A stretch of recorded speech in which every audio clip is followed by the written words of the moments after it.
إن الحمد لله نحمده ونستعينه ونستغفره ونعوذ بالله من شرور أنفسنا ومن سيئات أعمالنا من يهده الله فلا مضل له ومن يضلله فلا هادي له وأشهد أن لا إله إلا الله وأشهد أن محمدًا عبده ورسوله أرسله بالحق بشيرا ونذيرا وداعيا إلى الله بإذنه وسراجا منيرا أما بعد فإن خير الحديث كتاب الله وخير الهدي هدي محمد صلى الله عليه وسلم وشر الأمور محدثاتها وكل محدثة بدعة وكل بدعة ضلالة وكل ضلالة في النار.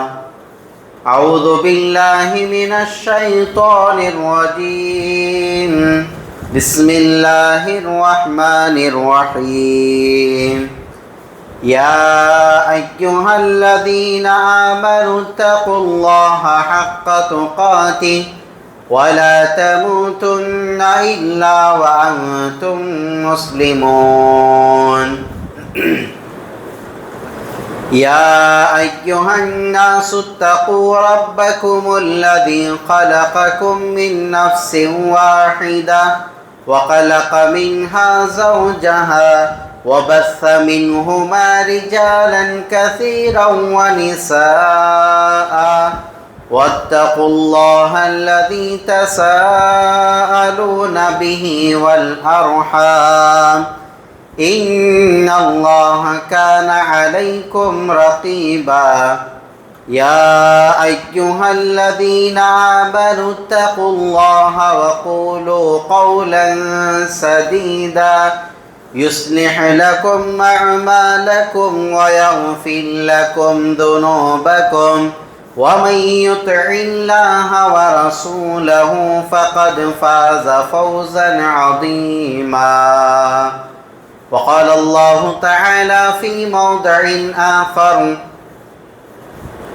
يا أيها الذين آمنوا اتقوا الله حق تقاته ولا تموتن إلا وأنتم مسلمون.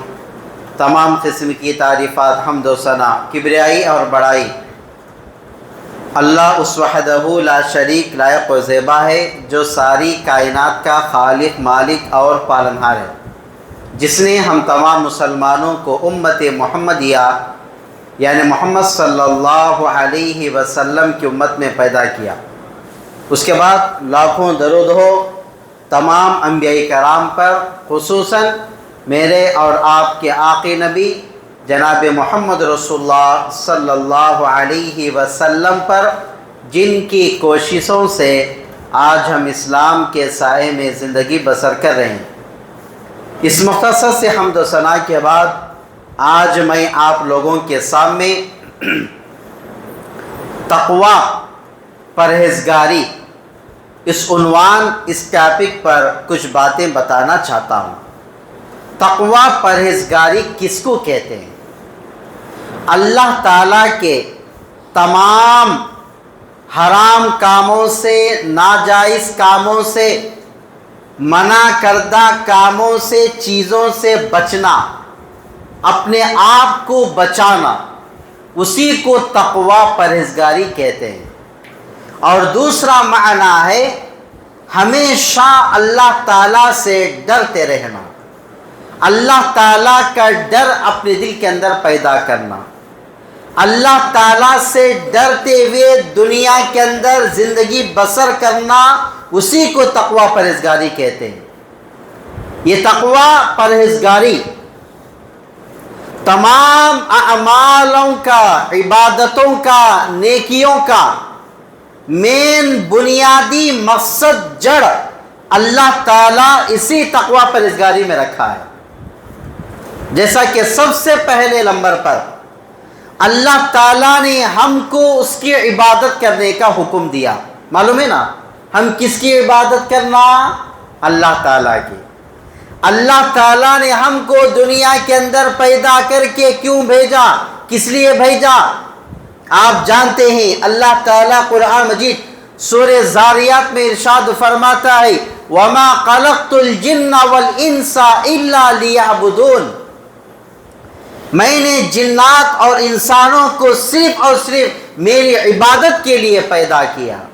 یعنی اللہ تعالیٰ کی پیدائش، اللہ تعالیٰ نے ہم کو پیدا کر کے دنیا کے اندر جو بھیجا ہے، اس کا مقصد صرف اور صرف اللہ تعالیٰ کی عبادت کرنا، یہ سب سے پہلا مقصد ہے۔ بعد میں دوسرے، سب سے پہلے اللہ کی عبادت۔ تو اس عبادت کا بھی مین بنیادی مقصد جڑ اللہ تعالیٰ اسی تقوی پرہیزگاری میں رکھا ہے۔ جیسا کہ اللہ تعالیٰ اس کا جواب دیتے ہوئے قرآن مجید سورہ بقرہ میں ارشاد فرماتا ہے یا ایھا الناس اعبدوا ربکم الذی خلقکم والذین من قبلکم لعلکم تتقون، اے لوگو تم اپنے رب کی عبادت کرو جس نے تم کو پیدا کیا اور تم سے پہلے والے لوگوں کو پیدا کیا تاکہ تم متقی پرہیزگار تقوی والے بن جاؤ۔ اللہ تعالیٰ نے اس آیت کے اندر صاف طور پر بتا دیا اور کہا کہ اے لوگو تم اپنے رب کی عبادت کرو۔ اس عبادت کا مین مقصد جڑ اللہ تعالیٰ اسی تقوی پرہیزگاری میں رکھا ہے۔ اب اس کے بعد آگے بڑھیے۔ اللہ تعالیٰ نے ہمیں روزہ رکھنے کا حکم دیا، رمضان کے مہینے کے روزے رکھنے کے اللہ تعالیٰ ہمیں حکم دیا ہے۔ اس روزے کا بھی مین بنیادی مقصد جڑ اللہ تعالیٰ اسی تقوی پرہیزگاری میں رکھا ہے۔ کیوں؟ جیسے اللہ تعالیٰ اس کا جواب دیتے ہوئے قرآن مجید کے اندر ارشاد فرماتا ہے یا ایھا الذین آمنوا کتب علیکم الصیام کما کتب علی الذین من قبلکم لعلکم تتقون، اے لوگو تم، اے ایمان والو، تم پر روزے فرض کیے گئے ہیں جیسا کہ تم سے پہلے والے لوگوں پر روزے فرض کیے گئے تھے تاکہ تم متقی پرہیزگار تقوی والے بن جاؤ۔ اللہ تعالیٰ نے اس آیت کے اندر روزہ رکھنے کا حکم دیا۔ اس روزے کا بھی مین بنیادی مقصد جڑ اللہ تعالیٰ اسی تقوی پرہیزگاری میں رکھا ہے، اسی تقوی پرہیزگاری میں اللہ تعالیٰ نے بتایا ہے۔ اور آگے بڑھیے، قربانی کرنا۔ قربانی کتنا بڑا افضل عمل، عبادت آپ جانتے ہیں۔ ایک خاص باپ اپنے خاص بیٹے کو اپنے ہی ہاتھ سے ان کی گردن کو کاٹنے کے لیے، ذبح کرنے کے لیے، اللہ تعالیٰ کے راستے میں قربان کر دینے کے لیے تیار ہو گئے تھے۔ اتنی بڑی قربانی، اتنا بڑا کام، افضل عمل، عبادت، لیکن اس کام کا بھی مین بنیادی مقصد جڑ اللہ تعالیٰ اسی تقوی پرہیزگاری میں رکھا ہے، بتایا۔ جیسا کہ اس کا جواب دیتے ہوئے اللہ رب العالمین قرآن مجید سورہ حج میں ارشاد فرماتا ہے لَن يَنَالَ اللَّهَ لُحُومُهَا وَلَا دِمَاؤُهَا وَلَكِن يَنَالُهُ التَّقْوَى مِنكُمْ، اللہ تعالیٰ کے پاس نہ تو تمہارے قربانی کا گوشت پہنچتا ہے، نہ تو اللہ تعالیٰ کے پاس اس کا خون پہنچتا ہے، بلکہ اللہ رب العالمین کے پاس تمہارے دل کا تقوی پرہیزگاری پہنچتی ہے۔ اس آیت کے اندر بھی اللہ تعالیٰ نے صاف طور پر بتا دیا کہ جو تم قربانی کر رہے ہو، یہ قربانی کا گوشت اللہ کے پاس نہیں پہنچتا۔ اللہ تعالیٰ گوشت کو نہیں دیکھتا، کتنے کیجی نکلا، کیا حساب سے نکلا، کتنا نکلا، کیا، اللہ تعالیٰ نہیں دیکھتا ہے۔ اللہ تعالیٰ خون کو بھی نہیں دیکھتا ہے، کس رنگ کا تھا، کیا حساب سے تھا، اللہ تعالیٰ نہیں دیکھتا، بلکہ اللہ تعالیٰ کیا دیکھتا ہے؟ ہمارے دل کے تقوی پرہیزگاری کو اللہ تعالیٰ دیکھتا ہے۔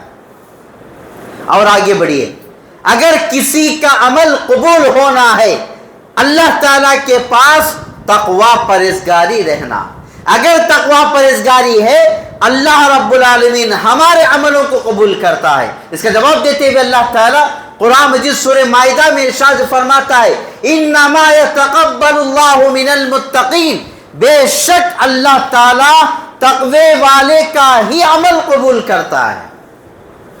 اللہ تعالیٰ نے اس آیت کے اندر صاف طور پر بتا دیا جن اعمالوں کے ذریعے سے، جن عبادتوں کے ذریعے سے، جن نیکیوں کے ذریعے سے اللہ رب العالمین ہمارے عملوں کو قبول کرتا ہے ان میں سے ایک تقوی پرہیزگاری ہے۔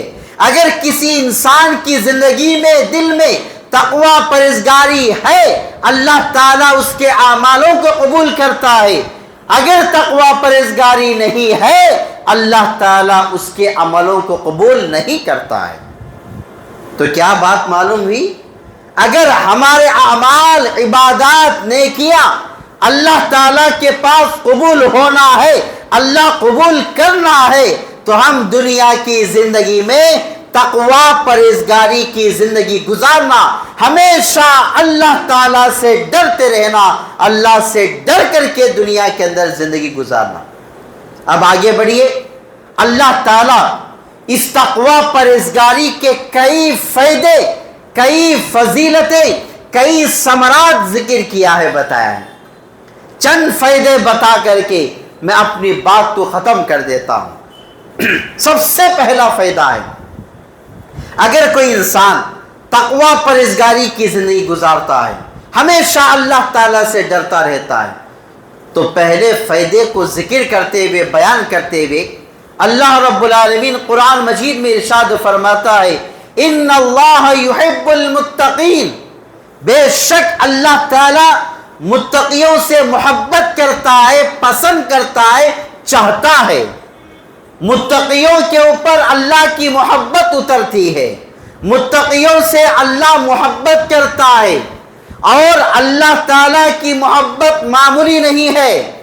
اللہ تعالیٰ کی محبت کا قانون یہ ہے کہ اللہ تعالیٰ جس بندے سے محبت کرتا ہے، پسند کرتا ہے، چاہتا ہے، اللہ رب العالمین تمام فرشتوں کے سردار حضرت جبرائیل علیہ السلام کو بلا کر کے کہتا ہے اے جبرائیل فلاں آدمی سے میں محبت کرتا ہوں، تم بھی اس سے محبت کرو۔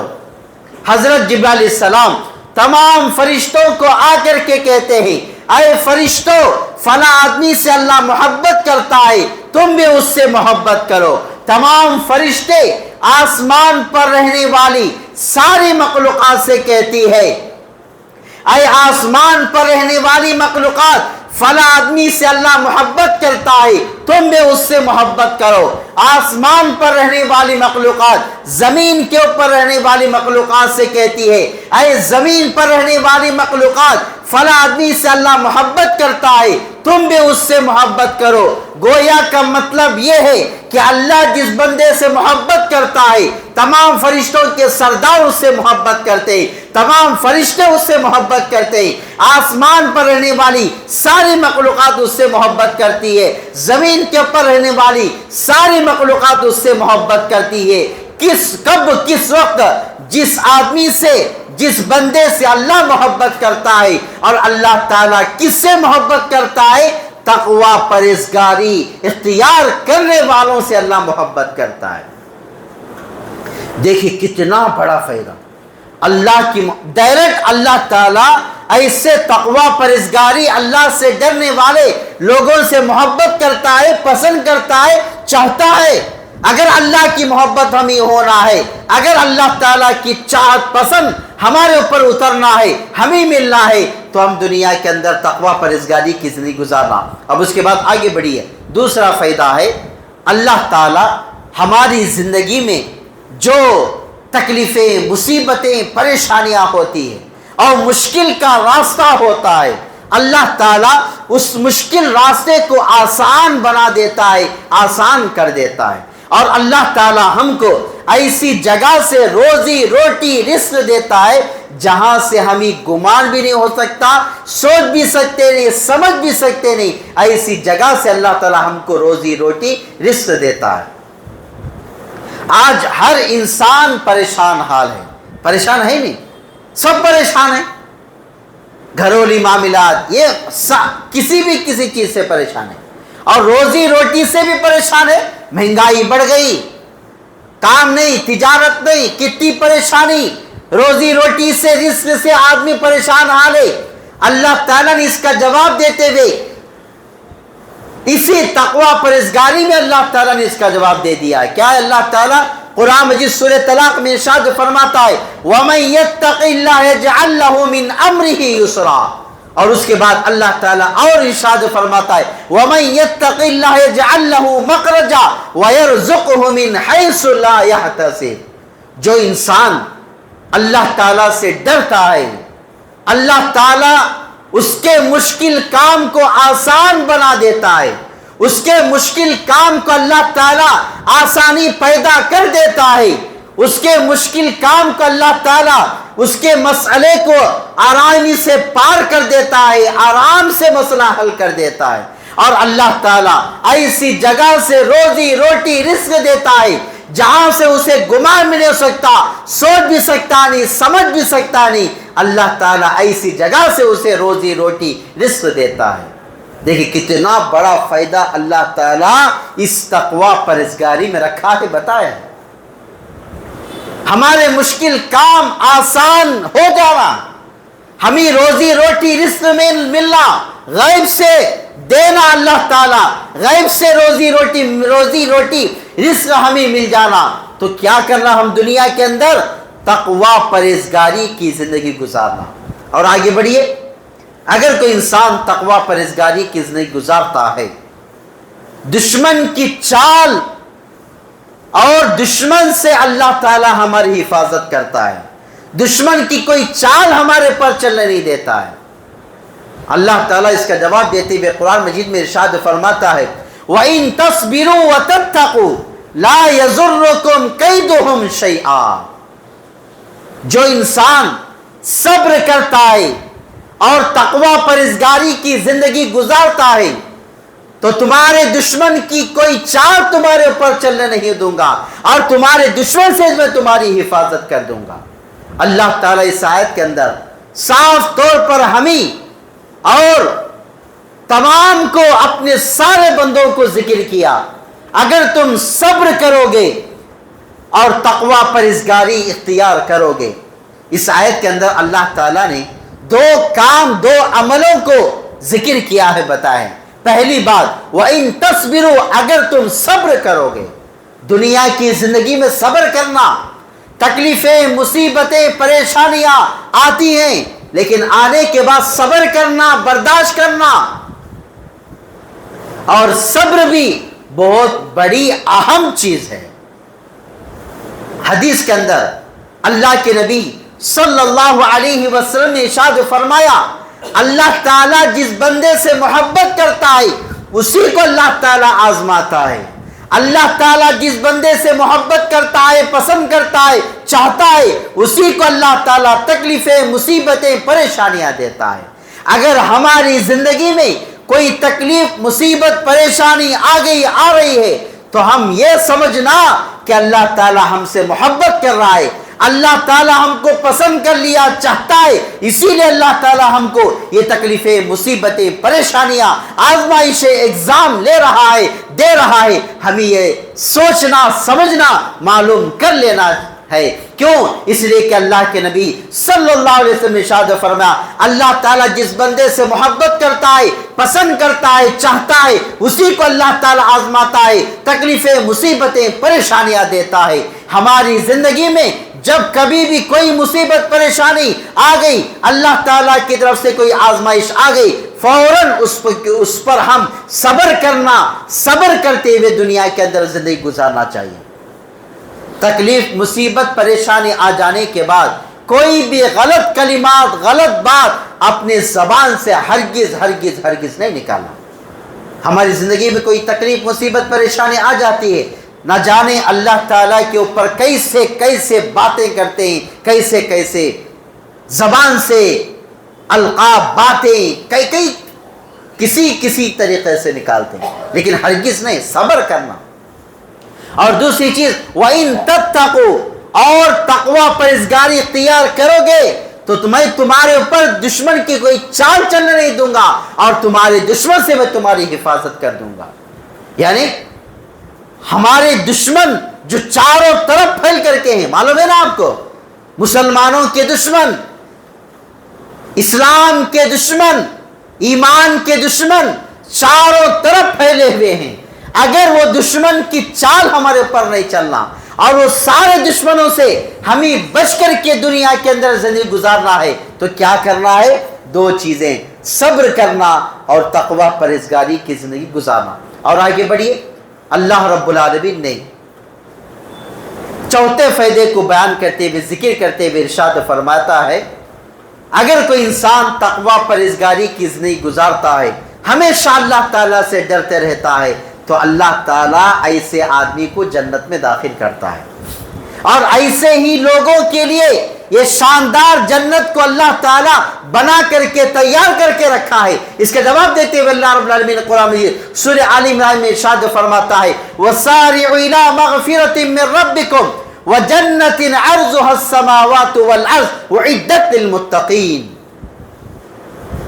تم اللہ تعالیٰ کی مغفرت کی طرف دوڑو اور اس جنت کی طرف دوڑو جس کی چوڑائی زمین اور آسمان کے برابر ہے، جو تیار کی گئی ہے، بنائی گئی ہے متقیوں کے لیے، پرہیزگاروں کے لیے، تقوی والوں کے لیے۔ اللہ تعالیٰ نے اس آیت کے اندر تین باتیں بتائیں۔ پہلی بات، تم اللہ تعالیٰ کی مغفرت کی طرف دوڑو۔ اللہ کی مغفرت کی طرف دوڑنے کا مطلب کیا ہے؟ اللہ کی مغفرت کی طرف دوڑنے کا مطلب ہے زیادہ سے زیادہ نیکی کا کام کرنا، نیکی کے کام میں جلدی کرنا، نیکی کے کام میں فوراً کرنا، اللہ تعالیٰ کی مغفرت کی طرف دوڑنا، اور دنیا، مال، دولت، پیسہ، جائیداد، یہ ساری چیزوں کے پیچھے بھاگ کر کے اپنی آخرت کی زندگی، اپنی جنت کی زندگی اور اپنی قبر کی زندگی برباد مت کرو، برباد نہ کرو۔ اس آیت کی تفسیر کا مطلب یہ ہے، آج ہر انسان دنیا، پیسہ، مال، دولت، جائیداد، ان تمام کے پیچھے پڑ کر کے اپنی آخرت کی زندگی کو برباد کر رہا ہے، اپنی جنت کی زندگی کو برباد کر رہا ہے۔ انسان، ہم لوگ مال، دولت، پیسہ، جائیداد، اس کے پیچھے پڑ کر کے اللہ کی عبادت کو بھول گئے، نماز کو بھول گئے، اللہ کے گھر کو بھول گئے، دوسرے نیکیوں کو اور دوسرے اعمال کو بھول گئے۔ سارے لوگوں کی بات نہیں کر رہا ہوں، بلکہ ان لوگوں کی بات کر رہا ہوں جو ان تمام چیزوں کے پیچھے پڑ کر کے اپنے اللہ کو بھول گیا، نماز کو بھول گیا، عبادت کو بھول گیا، اللہ کے گھر کو بھول گیا اور دوسرے نیکی کے کام کو بھول گیا۔ اللہ تعالیٰ نے کہا کہ تم اس کے پیچھے مت پڑو، بلکہ اللہ کی مغفرت کی طرف دوڑو اور اللہ تعالیٰ کی مغفرت کے پیچھے پڑو، نیکی کے کام میں آگے بڑھو۔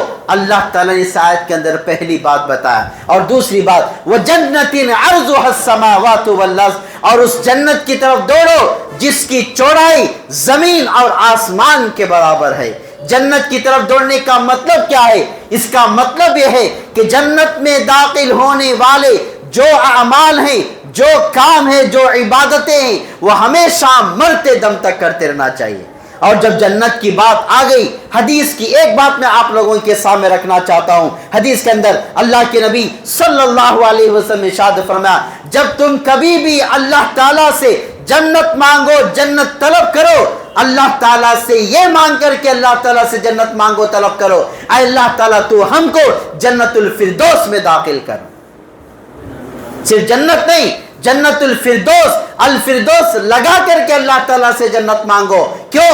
اس لیے کہ الفردوس جنت کا سب سے پہلا اسٹیج، مقام و مرتبہ ہے، جہاں پر اللہ تعالیٰ نبیوں کو، پیغمبروں کو، رسولوں کو، صحابہ کرام کو، جو اللہ کے خاص نیک سچے بندے ہوتے ہیں، اللہ تعالیٰ ان کو الفردوس، جنت الفردوس میں داخل کرتا ہے۔ اگر ہم بھی اللہ تعالیٰ سے دعا کریں اے اللہ تعالیٰ تو ہم کو جنت الفردوس میں داخل کر، انشاءاللہ اللہ تعالیٰ پر مکمل یقین بھروسہ ہے، اللہ تعالیٰ ہم کو جنت الفردوس میں داخل کرے گا۔ جیسا ہی جنت الفردوس میں داخل ہو جائیں گے انشاءاللہ ہم جنت الفردوس میں نبیوں کے ساتھ، رسولوں کے ساتھ، پیغمبروں کے ساتھ، صحابہ کرام کے ساتھ، جو اللہ کے خاص نیک سچے بندے ہوتے ہیں، ان لوگوں کے ساتھ ہم انشاءاللہ جنت الفردوس میں رہیں گے۔ کیا جنت الفردوس، الفردوس جنت کا سب سے پہلا مقام و مرتبہ اسٹیج ہے جہاں پر اللہ تعالیٰ ایسے معزز لوگوں کو داخل کرتا ہے۔ اگر ہم بھی داخل ہو جائیں گے تو ان معزز لوگوں کے ساتھ، ان نیک لوگوں کے ساتھ ہم الفردوس میں رہیں گے۔ لیکن وہاں تک جانے کے لیے، وہاں تک پہنچنے کے لیے وہ کام کرنا، وہ نیکیاں کرنا، وہ عبادات کرنا، اور وہاں تک پہنچنے کے لیے جو تکلیفیں، مصیبتیں، پریشانی آتی ہے اس پر صبر کرنا، برداشت کرنا، سہ لینا۔ اور اس آیت کی آخر میں اللہ تعالیٰ نے ارشاد فرمایا وَعِدَّتْ لِلْمُتَّقِينَ، جو میں جنت بنا ہوں، اتنی پیاری جنت، اتنی شاندار جنت، کس کے لیے؟ اللہ تعالیٰ نے کہا وَعِدَّتْ لِلْمُتَّقِينَ، متقیوں کے لیے، پرہیزگاروں کے لیے، تقوی والوں کے لیے۔ اللہ تعالیٰ نے جواب دے دیا، جو میں جنت بنا کر کے رکھا ہوں، اتنی پیاری جنت، اتنی شاندار جنت، کن لوگوں کے لیے؟ جو اللہ سے ڈرتا ہے، اللہ سے ڈر کر کے دنیا کے اندر زندگی گزارتا ہے، تقوی پرہیزگاری کی زندگی گزارتا ہے، اللہ تعالیٰ ایسے لوگوں کو جنت الفردوس میں داخل کرتا ہے، جنت میں داخل کرتا ہے۔ یہ چوتھا فائدہ ہے جنت میں داخل ہونے کا، تقوی پرہیزگاری کا فائدہ ہے۔ اب اس کے بعد کی آیت میں اللہ رب العالمین متقیوں کے، جنت میں داخل ہونے والے لوگوں کے کچھ عادتیں، صفتیں، کیریکٹر بتایا ہے۔ کیا ہے؟ اللہ تعالیٰ اس آیت کے آگے ارشاد فرماتا ہے الذین ينفقون فی السراء والضراء والکاظمین الغیظ والعافین عن الناس واللہ یحب المحسنین، جو انسان، جو لوگ تنگی میں اور خوشحالی میں، دونوں راستوں میں، دونوں حالتوں میں اللہ تعالیٰ کے راستے میں اپنے مال کو خرچ کرتے ہیں، ایسے لوگ تقوی پرہیزگار لوگ ہیں، ایسے لوگ جنت میں داخل ہونے والے لوگ ہیں۔ کیا ہے؟ خوشحالی میں اور تنگی میں، دونوں حالتوں میں اللہ تعالیٰ کے راستے میں اپنے مال کو خرچ کرنا۔ اللہ تعالیٰ نے ہمیں خوشی دیا، مال دیا، دولت دیا، جائیداد دیا، روپیہ پیسہ دیا، تب بھی اللہ تعالیٰ کے راستے میں اپنے مال کو خرچ کرنا۔ اگر ہماری زندگی میں تکلیف ہے، تنگی ہے، غریبی ہے، پھر بھی اپنی طاقت کے مطابق اللہ تعالیٰ کے راستے میں اپنے مال کو خرچ کرنا۔ اللہ کے راستے میں اپنے مال کو دینے کی اتنی بڑی فضیلت ہے۔ اللہ رب العالمین قرآن مجید میں ارشاد فرماتا ہے یمحق اللہ الربا ویربی الصدقات، اگر کوئی انسان اللہ کے راستے میں اپنے مال کو خرچ کرتا ہے، صدقات و خیرات کرتا ہے، تو اللہ تعالیٰ کہتا ہے کہ میں سود کو، بیاج کو، وڈی کو گھٹاتا ہوں، برباد کرتا ہوں، اور صدقات کو بڑھاتا ہوں، مزید اضافہ دگنا بڑھا کر کے دیتا ہوں۔ یعنی جو انسان جتنا اللہ کے راستے میں اپنے مال کو خرچ کرتا ہے، دین کے راستے میں اپنے مال کو دیتا ہے، اللہ تعالیٰ اس کے مال میں اتنا بڑھا کر کے دیتا ہے۔ 100 روپے آدمی اگر اللہ کے راستے میں دیتا ہے، اللہ تعالیٰ اسے 100 روپے کے بدلے میں 500 بھی دے سکتا ہے، 1000 بھی دے سکتا ہے، لاکھ روپے بھی دے سکتا ہے، لیکن شرط یہ ہے کہ ہم اپنے دل کو کھول کر کے اللہ کے راستے میں، دین کے راستے میں، مسجدوں کے راستے میں اپنے مال کو خرچ کرنا ہے۔ بہت سارے حضرات ایسے ہیں جو مال کو جمع کرتے ہیں، اٹھا کر کے رکھتے ہیں، اکٹھا کر کے رکھتے ہیں، لیکن اللہ کے راستے میں اپنے مال کو خرچ نہیں کرتے ہیں، نہ زکوٰۃ ادا کرتے ہیں، نہ صدقات و خیرات کرتے ہیں، تو ان کا سخت عذاب وعید سناتے ہوئے خود اللہ رب العالمین قرآن مجید میں ارشاد فرماتا ہے کل قیامت کے دن ایک بڑے ازدے سانپ کی شکل میں آئے گا، آ کر کے ہمارے پیشانی پر بیٹھے گا، بیٹھ کر کے ہماری پیشانی کو ڈستا رہے گا، مارتا رہے گا، کاٹتا رہے گا، اور کہے گا کہ میں زہریلا سانپ نہیں ہوں، میں زہریلی چیز نہیں ہوں، بلکہ میں وہ مال ہوں جو تو دنیا کے اندر جمع کر کے اٹھا کر کے رکھتا تھا۔ کیا بات معلوم ہوئی؟ جو مال، دولت، جائیداد، روپے، پیسہ ہم دنیا کے اندر جمع کر کے اٹھا کر کے رکھتے ہیں، اللہ کے راستے میں خرچ نہیں کرتے ہیں تو یہی مال کل قیامت کے دن ایک بڑے ازدے سانپ کی شکل بنے گا اور بڑے ازدے سانپ کی شکل بن کر کے ہماری پیشانی کے اوپر بیٹھ کر کے ڈستا رہے گا، مارتا رہے گا۔ ہاں، جس مال سے ہم محبت کرتے ہیں، اللہ کے راستے میں خرچ نہیں کرتے ہیں، اٹھا کر کے جمع کر کے رکھتے ہیں، یہی مال کل قیامت کے ہمارے لیے بہت بڑا عذاب اور سزا کی شکل بن جائے گا۔ لیکن اگر ہم اللہ کے راستے میں مال کو خرچ کریں گے، دیتے رہیں گے اور اللہ کے راستے میں، دین کے راستے میں، مساجد کے راستے میں خرچ کرتے رہیں گے، تب یہ مال پاک ہو جائے گا اور ہمارے لیے جنت میں جانے کا اور اللہ تعالیٰ کے پاس اجر و ثواب کا ذریعہ بن جائے گا۔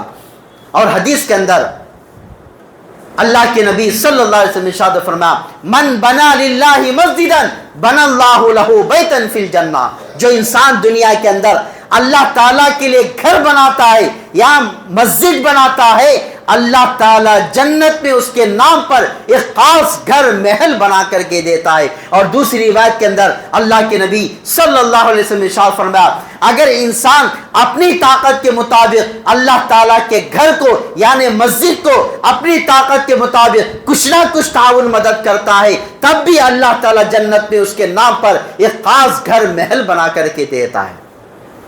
دیکھیں کتنی بڑی فضیلت ہے۔ اور جنت میں گھر ایسے رہتے نہیں، کہاں تو تمہیں ایسے سمجھیں گے، جنت میں گھر سونے کے، چاندی کے، ہیرے کے، موتیوں کے، ایسے شاندار جنت میں گھر محلات اللہ تعالیٰ بنا کر کے رکھا ہے۔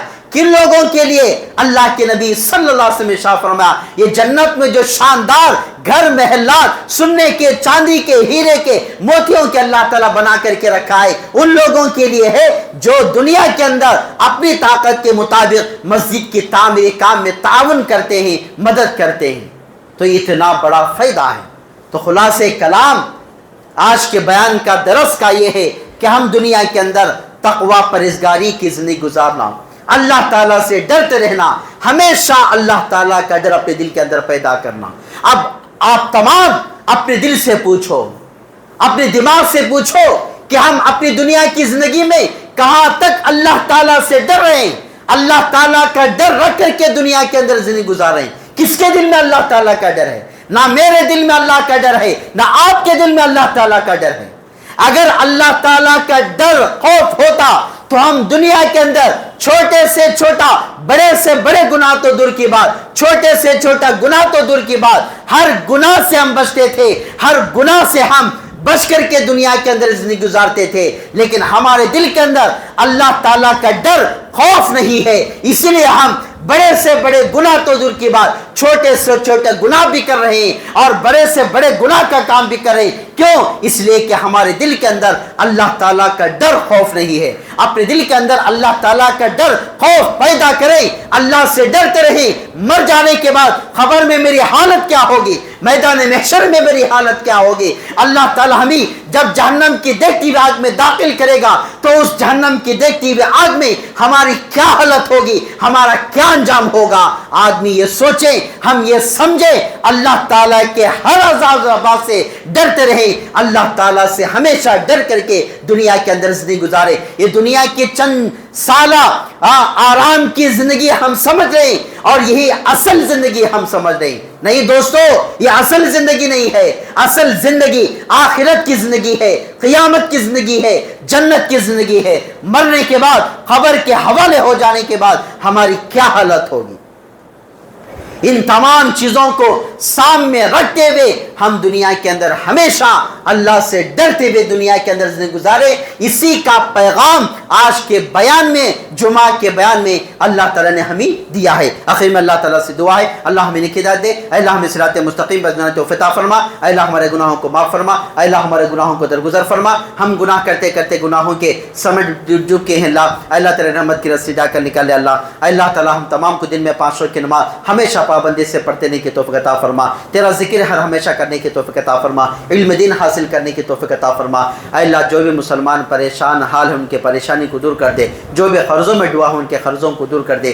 جو بھی تکلیفوں مصیبتوں میں گرفتار ہے اے اللہ تعالیٰ تو ان کے تکلیفوں کو مصیبتوں کو دور کر دے۔ اے اللہ تعالیٰ ہم تمام کو جہنم کی آگ سے بچا، عذاب قبر سے بچا، دجال کے فتنے سے بچا، دنیا کی ملعون چیزوں سے بچا، کل قیامت کی ان پلسرات کے راستہ آسانی سے گزرنے کی توفیق عطا فرما، کل قیامت کی نبی صلی اللہ علیہ وسلم کے عطاب کوثر نصیب عطا فرما، جنت الفردوس میں جگہ عطا فرما۔